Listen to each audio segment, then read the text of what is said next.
Doing out there, what's going on? The first video this morning is going to be about Herschel Walker and how in his home place of Wrightsville, Georgia, he's not getting any love. I read the article and they were talking about predominantly black folks in a certain part of town that, and I think it was even his cousin or something, they were talking about how he sold his soul.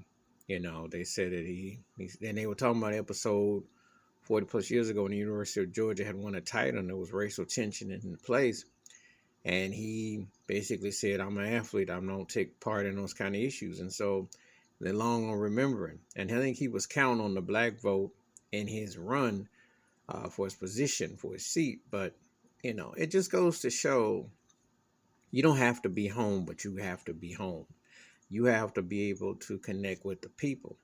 And people don't care about them. I mean, they will give you your due for the local boy went and made it and what have you.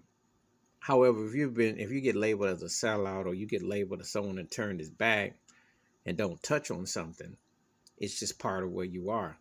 Is it unfair to black athletes, entertainers? Yes, it is. Because the same isn't said about white entertainers and white athletes.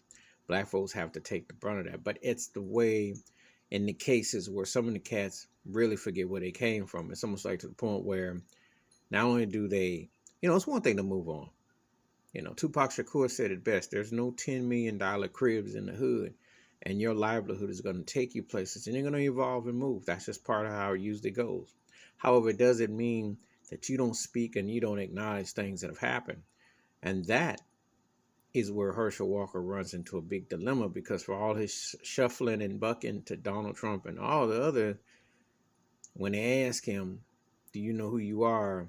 You know where you came from? What can you speak on it? He goes, I don't know. Massa won't let me do that. And that's the side situation where he finds himself. So he can't get the black vote in his own region. Speaks volumes. That's not a good look for a Heisman Trophy winner, a guy who had a really good career and one of the best athletes, because I'll be real with you. Herschel Walker and Bo Jackson, two of the most overall talented athletes I've ever seen in the last 40 plus years, along with Deion Sanders. I mean, there are a few guys that these guys were freaks of nature. A few of them, Brian Jordan too. I can name a few others. These guys are freaks of nature. Herschel was something else. But talking about issues and dealing with situations, and really, think about it. Herschel Walker's situation really ain't no different than Michael Jordan's. There was a certain cut from a certain era. They got paid that money. They got them from the South. Cats looked the other way. And a lot of people accept that. Some people ain't forgot about it. Please hit like, subscribe, welcome thoughts and comments, and I do respond. Wash your hands, keep your mind clear, watch out for another, and hey, people don't forget. I'm out.